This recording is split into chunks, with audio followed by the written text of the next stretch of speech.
Bonjour, dimanche, c'est pas possible.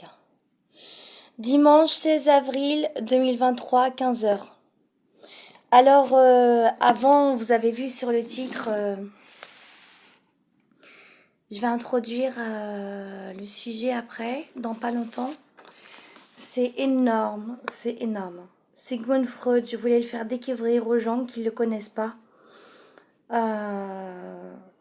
Introduction à la psychanalyse, en gros, c'est un homme tout seul qui a fait des études, mais comme tout le monde, qui a découvert et fait découvrir à l'humanité entière. Il est connu dans le monde entier en fait. C'est le créateur par son intelligence et pas que son intelligence. C'est le créateur de la psychanalyse. Pas que son intelligence, par son intérêt, comme j'ai dit, il faut chercher à savoir. Et lui, il a cherché, cherché, mais alors là, quand je dis chercher, il a approfondi, approfondi, approfondi.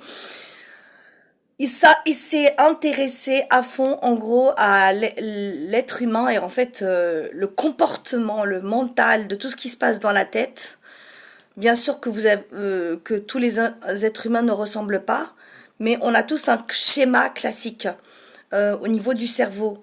Il s'est intéressé, c'est dur à expliquer, à ce qui se passe dans les rêves, dans l'inconscient. J'expliquerai après ce que c'est que l'inconscient, je l'avais déjà dit, mais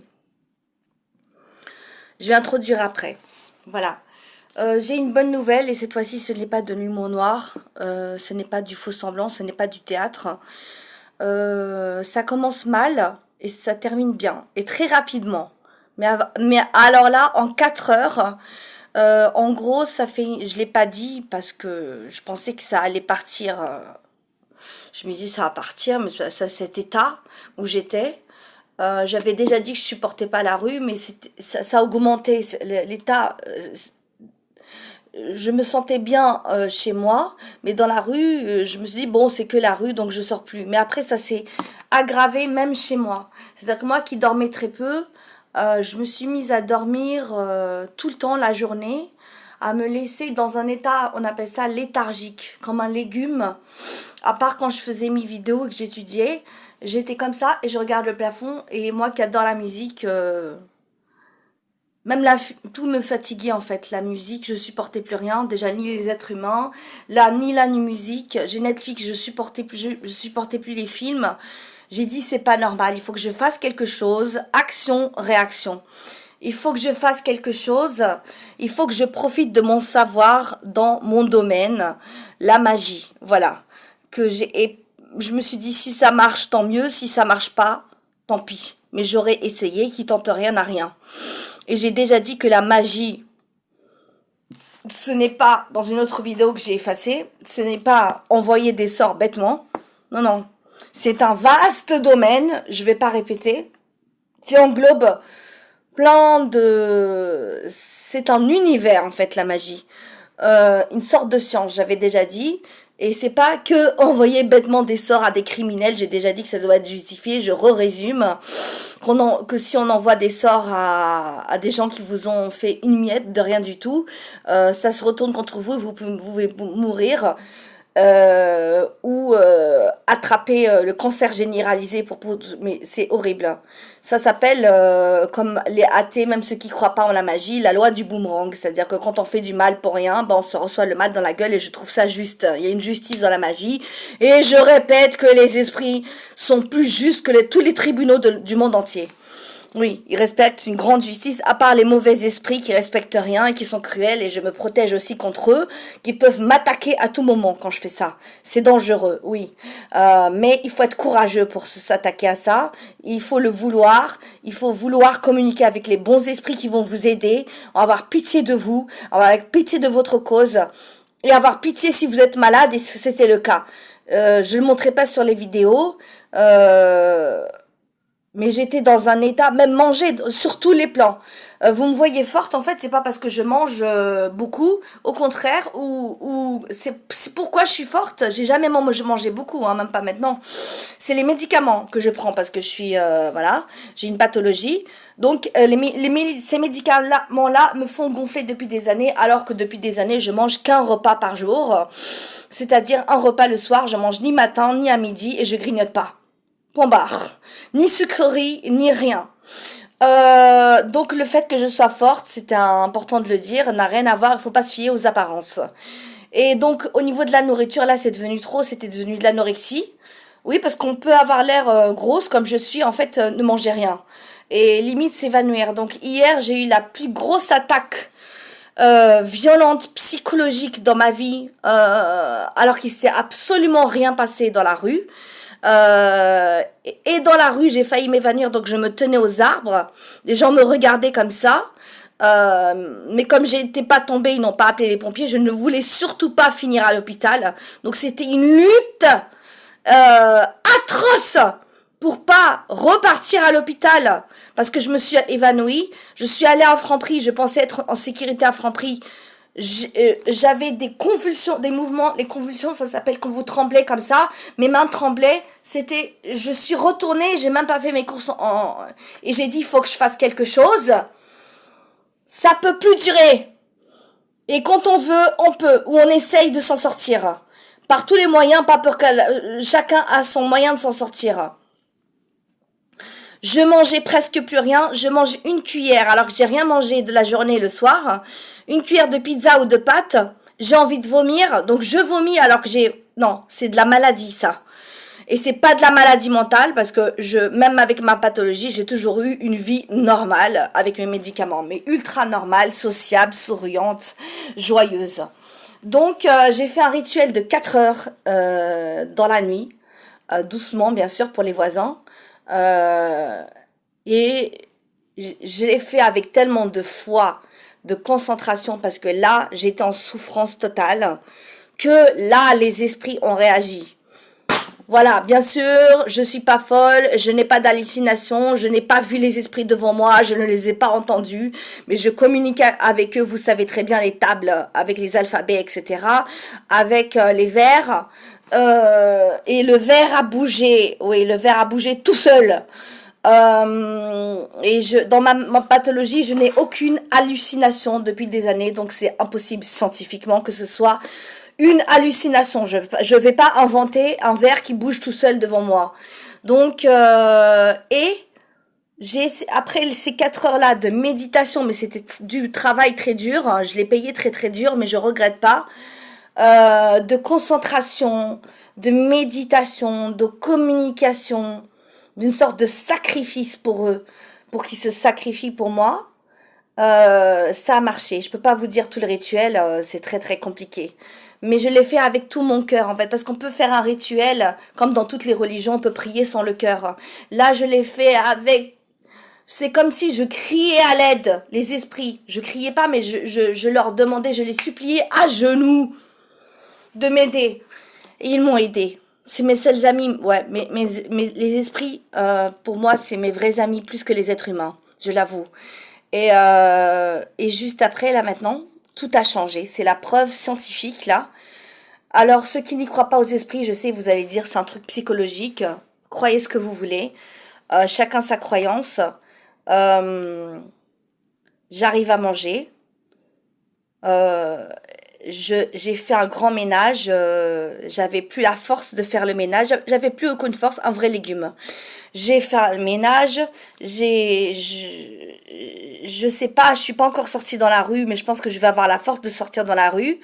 Plein de choses. Ah oui, quand je dormais, j'avais des cauchemars, hein, horribles de tous les domaines que j'ai vécu déjà avant, tous les souvenirs d'avant revenaient dans mes cauchemars. Et là, j'ai dormi, là, et aucun cauchemar. Voilà. Donc, je suis contente. J'ai trouvé, c'est le début, là, hein, je suis pas, je peux être plus forte, plus puissante, parce que être magicienne, c'est avoir plus de pouvoir, mais pas pour faire du mal, je répète. Au contraire, c'est pour être juste, Parce que quand on détruit un criminel, un violeur, un tortureur, qui n'est pas puni par la justice, ou qui vous a tué vos parents, ce n'est pas du mal. C'est la vraie justice. Mais plus juste que n'importe quel tribunal français. Et plus juste que soi-disant les droits de l'homme, et soi-disant la liberté, égalité, fraternité. Alors, introduction à la psychanalyse. J'ai déjà dit qu'il avait inventé la psychanalyse. Les actes manqués. Je fais vite, il est 10 minutes. Je vais pas beaucoup lire, je vais continuer dans une autre vidéo parce que Freud, je suis passionnée. C'est vraiment, il a analysé tout le cerveau de l'humanité. Les actes manqués, je résume en 2 mots, avec un vocabulaire moderne. Je rappelle que je ne suis pas allée à l'école et je me la pète pas. J'ai niveau 0. Voilà, c'est juste pour prouver que quand on veut chercher, on trouve. Et quand on veut comprendre, on comprend. Les actes manqués, c'est quand vous... Vraiment que je trouve les mots. Exemple, vous mettez votre réveil à 8 heures et vous avez assez dormi, c'est pas que vous êtes fatigué, et vous réveillez pas. Vous vous réveillez pas, en fait c'est vos cerveaux qui fait que vous vous réveillez pas, parce que pourquoi? Vous avez un rendez-vous en fait professionnel très très important, du premier travail, c'est très important, c'est pas un rendez-vous avec une meuf. Et c'est pas qu'une meuf n'est pas importante, mais là c'est le travail, c'est ce qui va vous sauver et vous permettre de payer votre loyer. Mais au fond, ce travail dans votre cerveau et vous n'êtes pas au courant, c'est dans l'inconscient, l'inconscient, c'est ce que cache le cerveau que vous ne connaissez pas, qui a ancré à l'intérieur. Et vous ne vous levez pas et vous dites ah mince, quand vous vous réveillez à 9 heures alors que le rendez-vous est foutu, il est à 9 heures, et vous dites ah mince, j'ai pas entendu le réveil. Mais en fait non, c'est pas que vous avez pas entendu le réveil, c'est qu'au fond de vous, vous n'aviez pas envie d'y aller, point barre. Et il y a plein d'exemples comme ça. Dans les mots aussi, quand on s'exprime. Quelqu'un, par exemple, qui va aller une soirée alcoolisé, qu'il a envie de boire, il a le droit, hein, qui est un peu pas alcoolique, mais il a envie de boire. Et il va dire à ses amis, venez, au lieu de dire venez, on va à la soirée, il dit, ça existe, ça, quand vous trempez de mots, bah, c'est votre inconscient. Venez, on va à la soirée, il dit venez, on va à l'alcool. Après il fait ah, oh, je me suis trompé de mots, parce que son cerveau est connecté et il a le droit, c'est pas un défaut, à l'alcool, parce que son but, voilà, l'inconscient, c'est le vrai de ce que vous pensez en vous-même. Donc je commence, j'ai assez parlé. Ce n'est pas par des suppositions que nous allons commencer, mais par une recherche à laquelle nous assignerons pour l'objet certains phénomènes très fréquents, très connus et très insuffisamment appréciés et n'ayant rien à voir avec l'état morbide, puisqu'on peut les observer chez tout homme bien portant. Ce sont les phénomènes que nous désignerons par le nom générique d'actes manqués, c'est ce que je vous ai dit, et qui se produisent d'une personne, que lorsqu'une personne, vous avez vu, prononce, dit ou écrit en s'en apercevant ou non un mot autre que celui qu'elle veut dire ou tracer. Lapsus, on appelle ça un lapsus révélateur. Lorsqu'on lit dans un texte imprimé ou manuscrit un mot autre que celui qui est réellement imprimé ou écrit, fausse lecture ça s'appelle, ou lorsqu'on entend autre chose que ce qu'on vous dit, sans que cette fausse audition, ce qu'on entend, tienne à un trouble organique de l'organe auditif, c'est une autre série de phénomènes du même genre a pour base l'oubli. Quand on oublie, oui, j'ai oublié, quand on oublie, vous oubliez. En fait, c'est vos cerveaux qui veulent oublier, parce que vous aimez pas ce truc. Étant entendu toutefois qu'il s'agit d'un oubli non durable, mais momentané, c'est-à-dire juste momentané, comme dans le cas, par exemple, où l'on ne peut pas retrouver un nom qu'on sait, cependant ce qu'on finit régulièrement par retrouver plus tard. Quand vous dites ah je sais pas comment il s'appelle, comme moi, par exemple Vincent Cassel, à chaque fois je dis c'est vrai que je le confonds avec Sigmund Freud, ben, ça fait partie peut-être sûrement de mon inconscient. C'est pas par hasard, rien n'est au hasard, ça n'existe pas. cependant qu'on finit régulièrement par retrouver plus tard, ou dans le cas où l'on oublie de mettre à exécution un projet, comme pour le travail, dont on se souvient cependant plus tard, comme le réveil. Ah, j'ai oublié d'aller au travail, et qui par conséquent n'est oublié que momentanément, dans un moment. Donc, il y en a 14 minutes, j'ai bientôt terminé. Dans une troisième série, c'est la condition de momentanéité qui manque. Comme par exemple, lorsqu'on ne réussit pas à mettre la main sur un objet, quand vous cherchez un objet, je le trouve pas, c'est parce que votre cerveau ne veut pas le trouver.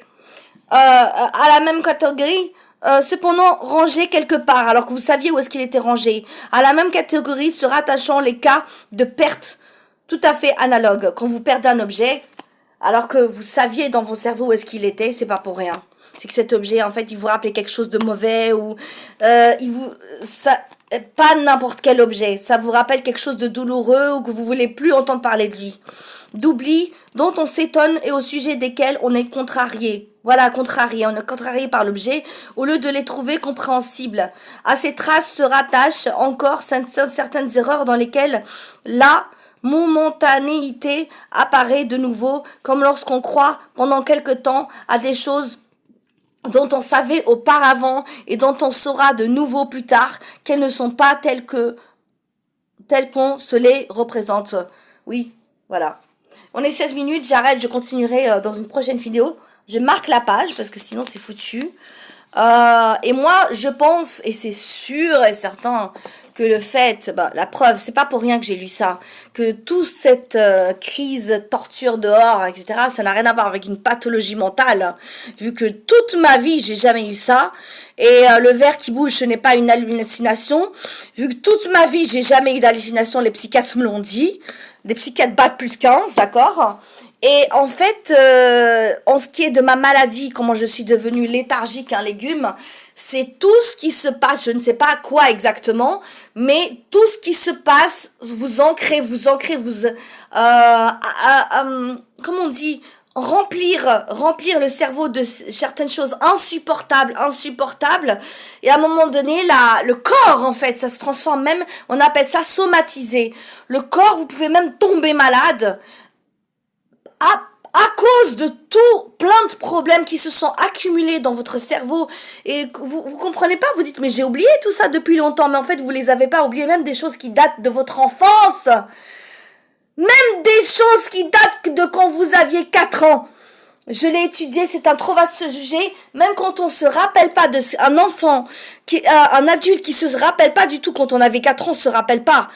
Ce n'est pas mon cas, on m'a jamais tabassé ou maltraité à l'âge de 4 ans, mais j'ai vu des reportages où ça laisse des séquelles et après on utilise l'hypnose.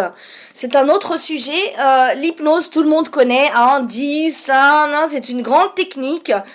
Là, ce n'est pas Freud qui l'a inventé et ça marche parce que l'hypnose fait remonter l'inconscient justement et pas le conscient.